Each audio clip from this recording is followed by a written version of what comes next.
climatizada, geração de empregos e compromisso socioambiental. Nova Tena Brava Bioenergia. Energia para crescer. 7h24, voltamos com Folha no Ar, primeira edição. E nós temos aqui no estúdio o promotor Vitor Queiroz, que é o nosso convidado de hoje. Em primeiro lugar, Vitor, muito obrigado pela sua presença. Bom dia, Arnaldo, bom dia, Vitor, e bom dia mais uma vez, bom dia, Luísio. Vamos então entrar na nossa entrevista de hoje, nosso bate-papo. Bom dia, Marco Antônio, bom dia, promotor Vitor Queiroz, bom dia, Luísio, bom dia, ouvinte da Folha FM, desculpa aí pelo atraso, estava ouvindo aqui o Luísio falando de assuntos pertinentes. E só fazer um adendo, Luiz, hoje os servidores se reúnem de novo. Vamos ver se a gente chega aí, hoje tem assembleia do Ciprozep marcado para as 5 em primeira e 6 em segunda convocação. Vamos ver se a gente chega a um desfecho aí com relação a esse impasse, né? Porque são serviços públicos, hein? A gente estava conversando com o Vitor aqui nos bastidores agora. Você podia ter falado um pouco para não apanhar sozinho, que eu vou apanhar muito isso aqui, né? Não, e o que acontece, Vitor? A gente estava conversando com o Vitor aqui nos bastidores agora, o Vitor estava falando sobre duas faces do cidadão, né? Tem seus direitos, ele briga pelos seus direitos que são justos, mas tem também seus deveres. E o servidor público, o principal dever do servidor público é servir ao público, servir à sociedade de maneira geral. Então que se chegue a um acordo para que todos os serviços sejam restabelecidos o mais breve possível. Embora, apesar de ter declarado greve aí, a gente vê que a maioria dos servidores ainda está trabalhando normalmente, né? A gente percorreu ontem alguns pontos aí, alguns postos de saúde, escolas, o pessoal está trabalhando. Não tem uma adesão muito forte à greve, não. Eu acho que a greve ela não tem uma adesão tão grande quanto o movimento tenta passar.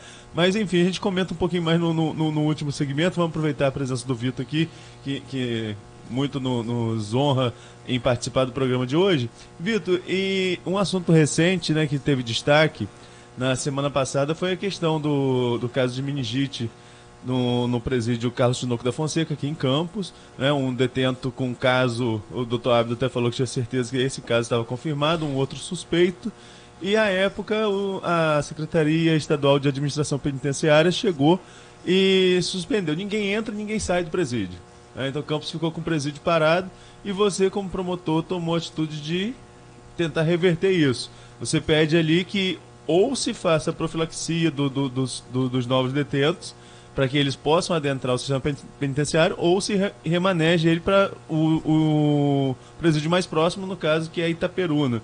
Né? E isso porque os presos estavam ficando todos abarrotados na delegacia. O CEAP, quando toma essa atitude, vindo de um órgão estadual, que está distante da gente, está na capital, meio que desconhecendo essa rotina aqui de Campos.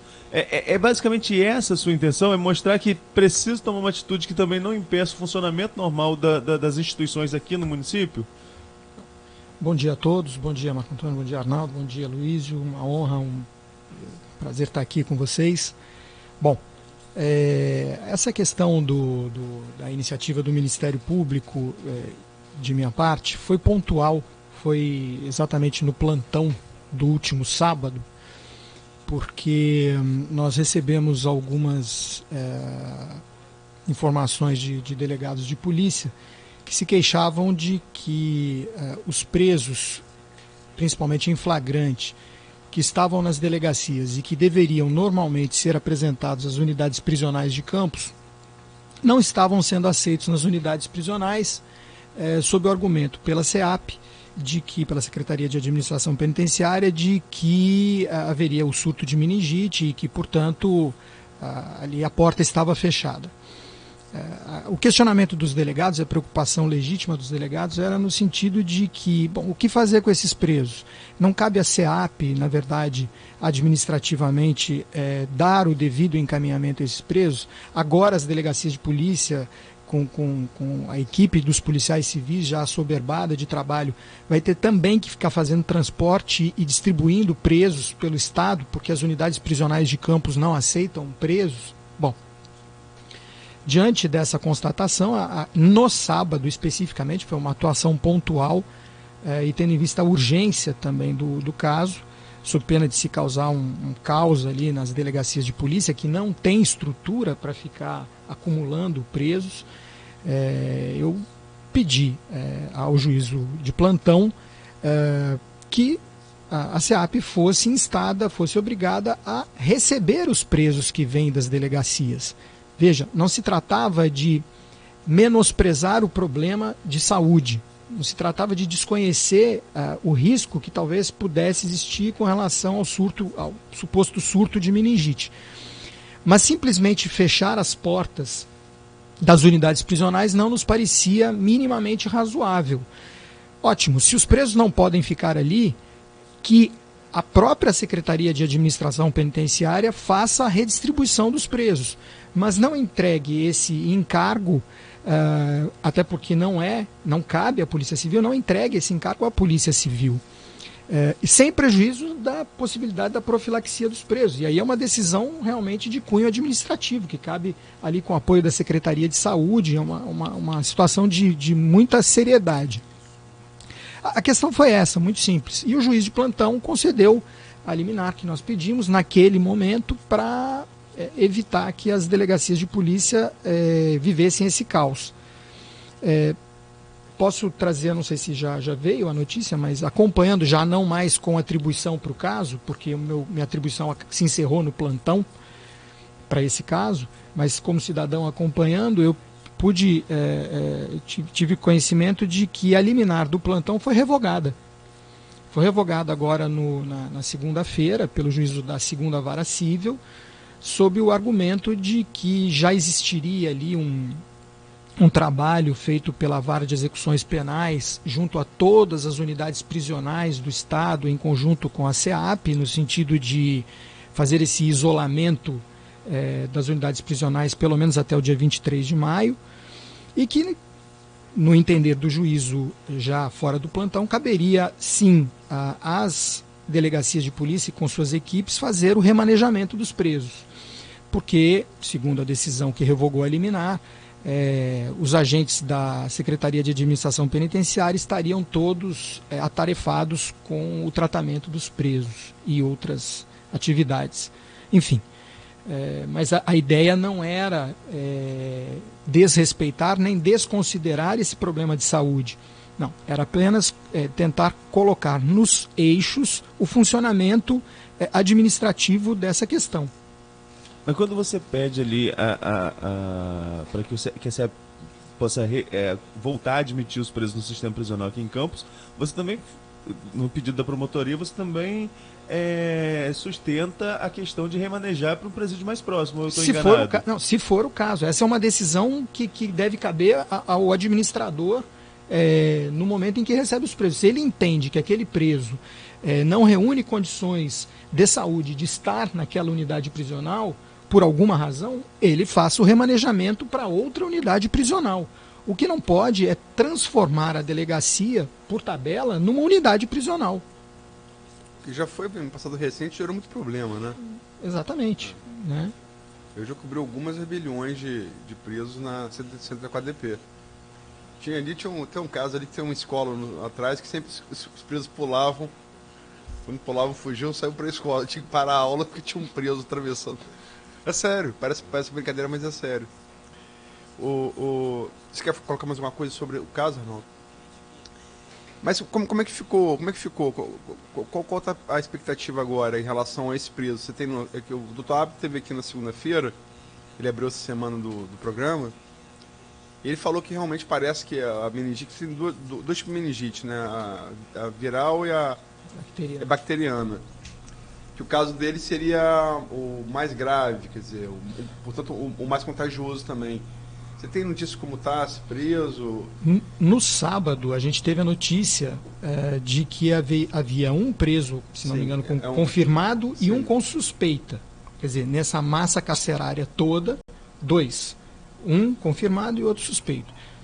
Luiz, eu te confesso que assim, a minha atribuição para atuar no caso terminou no sábado, mas eu tenho acompanhado as notícias mesmo. Pela mídia. Exatamente. Não sei te dizer até que ponto isso evoluiu. Agora, me parece que do ponto de vista preventivo, por cautela, todas as medidas sanitárias, aí ainda que de isolamento, são bem-vindas.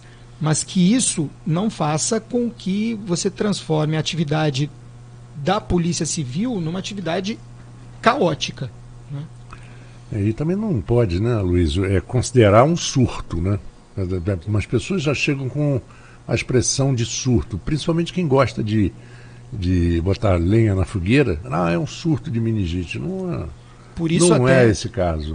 Agora, não deixa de ser contagioso de qualquer forma. Sim, por isso é importante a gente tomar cuidado com a linguagem que a gente usa, porque isso pode ser até deturpado. Uhum.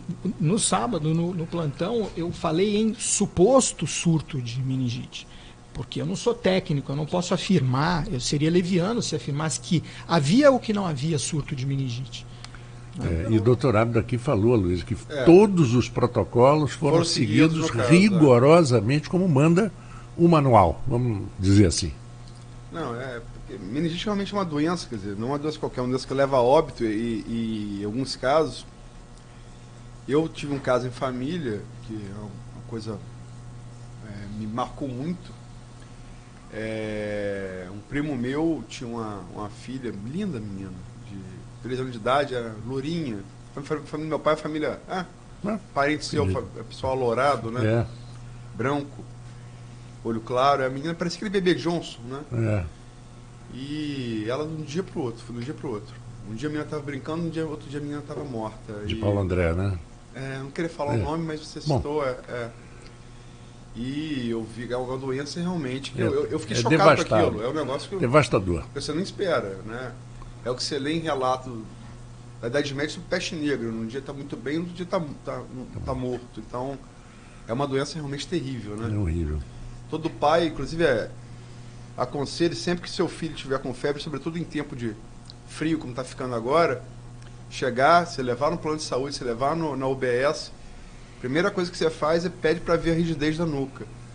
Porque se tiver com a nuca rígida, é um sintoma claro de meningite, né? Então, eu sei porque eu tive esse caso, que você citou a pessoa, o pai, e meu filho hoje já é um jovem de 20 anos, mas quando era criança, sempre quando chegava com a primeira coisa que falava, vê Não, mas não, por favor, vê. Olha, checa, você custa nada, né? Rigidez na nuca está aí já, né? Porque você pode impedir Então, o meningite tem essa característica.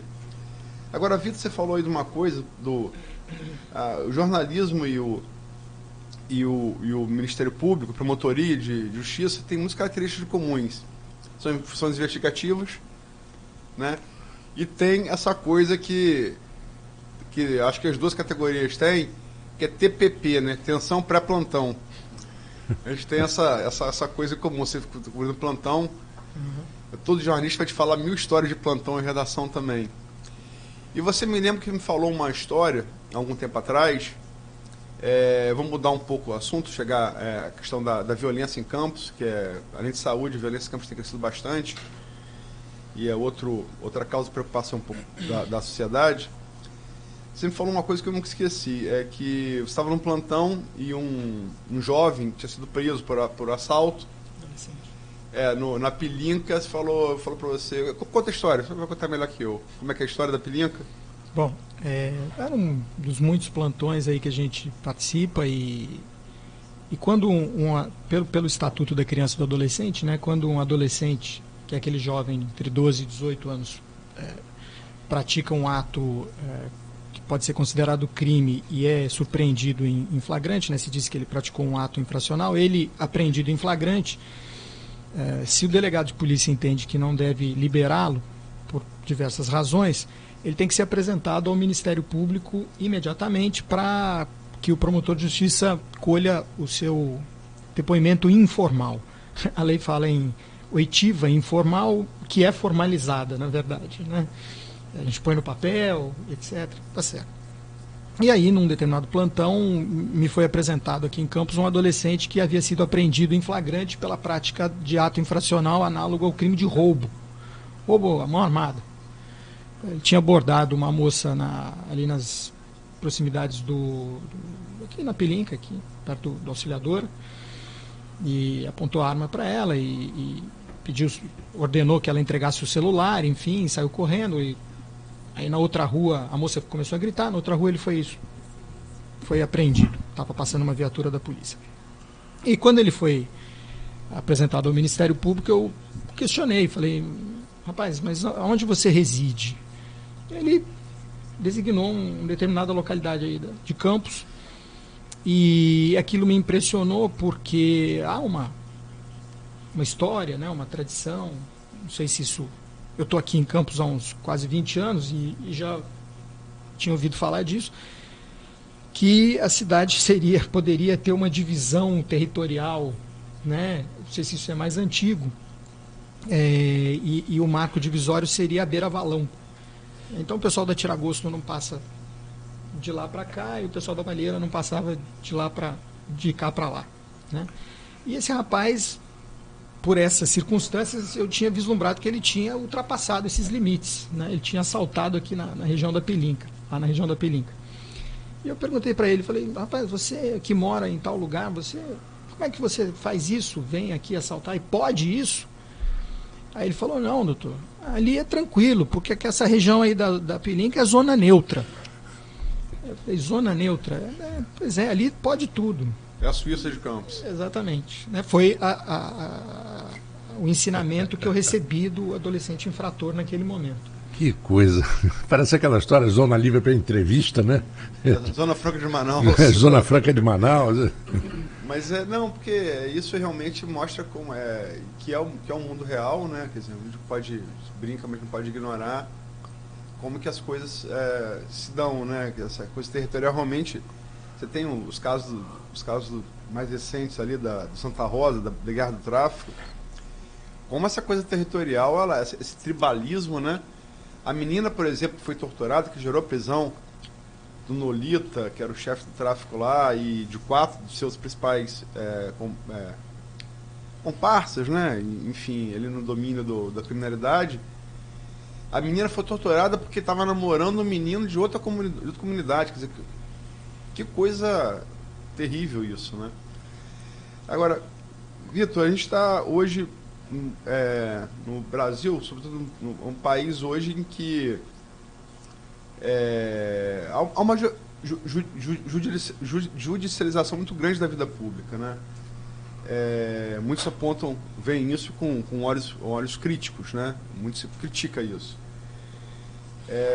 Você tem hoje um ex-presidente preso, você tem um ex-presidente que foi solto agora, decisão do STJ, né? E você tem um ex-ministro que vai ter sido preso até às 16 horas, voltando da prisão daqui a pouco, que é o Zé Dirceu. Lula preso há mais de um ano, desde 1º de abril, desde 7 de abril do ano passado. Temer, que foi preso e libertado, foi anteontem, né? Foi ontem. Decisão anteontem. Decisão anteontem. Como é que você vê esse momento da vida pública brasileira, como operador do direito? Então, Luiz, quando você questionou, você fala assim, alguns veem de modo muito crítico essa excessiva intervenção judicial na vida política.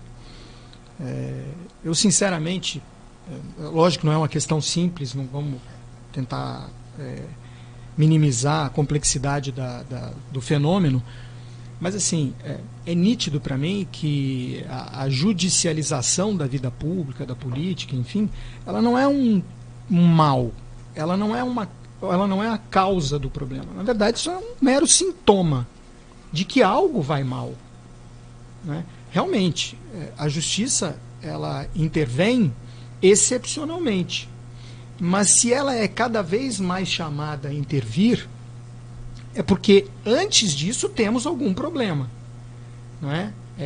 A atuação do Poder Judiciário nada mais rigorosa, nada mais é do que o cumprimento de uma missão constitucional.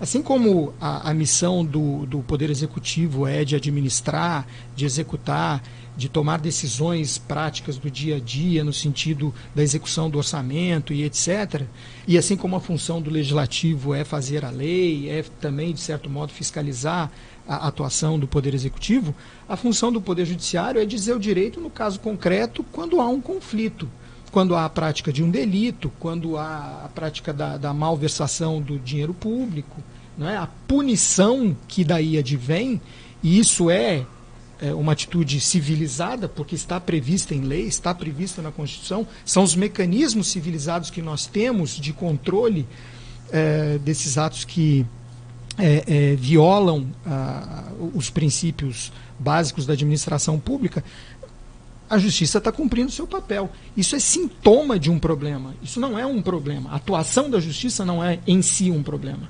E sim... Da justiça do Ministério Público, né? Sim, eu digo do sistema de justiça. Tá. Né? E aí vamos incluir o Poder Judiciário, o Ministério Público, as polícias, a classe da advocacia, as defensorias públicas e assim por diante. Não é? O ministro Celso de Mello, num discurso de posse, salvo o melhor juízo, do ministro Gilmar Mendes no Supremo Tribunal Federal, falando sobre o ativismo judicial, e disse mais ou menos isso. O Poder Judiciário, quando atua, ele não está usurpando nenhuma função, ele não está invadindo a atuação de outros poderes. Na verdade, ele está sendo chamado a intervir porque outro, no mais das vezes, administrador público que recebeu autorização da população para praticar determinados atos, excedeu os poderes que lhe foram conferidos. Qual é a solução constitucional? Qual é o remédio constitucional? A intervenção do sistema de justiça, né? Como remédio ou como sintoma desse mal que é anterior. Aqui você colocou a situação aí do Zé Disseu, Lava Jato, enfim, dessa corrupção generalizada, né? Mas, Vitor, quando a gente fala dessa judicialização do país, de forma geral, quando muita gente vê que o judiciário invade o poder executivo, o poder legislativo, você está aqui explicando essa questão que intervém quando há um conflito, você tem uma polarização política muito forte no país hoje. E o Ministério Público parece que, na sua atuação pertinente de investigar, muitas vezes ele levanta torcidas também, né? Quando o Ministério Público atua quanto a um político de determinado grupo, ele é exaltado. Esse mesmo grupo que exalta o Ministério Público por ter atuado contra determinado político, quando entra na mira um político do grupo contrário, começa a ser achincalhado, principalmente em rede social. Você acompanha isso da mesma forma? Há uma ideologia partidária meio que de torcida do eleitor de maneira geral quanto à atuação judiciária? Olha, eu não posso dizer que não haja aqui ou ali, não possa haver aqui ou ali algum excesso. Agora, o membro do Ministério Público, quando ele atua de modo legítimo, conforme a lei, cumprindo o seu dever, se ele vai incomodar o político de determinado partido ou político de outro partido, isso é irrelevante para o membro, deve ser irrelevante para o membro do Ministério Público. É uma situação até um pouco esquizofrênica, né? Aqui em Campos mesmo eu 20 anos aqui, já vi muito isso, né? Um movimento pendular, né? Uhum. Ora um denuncia, um grupo político denuncia o outro denuncia um, e o tempo vai passando, eles vão trocando os polos, e o que não muda é o Ministério Público, que continua tendo que cumprir a sua função. Pouco importa a coloração política de um ou de outro. Só um minutinho, Luiz. Doutor Vitor, nós estamos com esse segmento já estourado. Vamos fazer um pequeno intervalo e já voltamos com o Folha no Ar, primeira edição, aqui na Folha FM, a rádio que toca você. Quando se pensa em exames laboratoriais,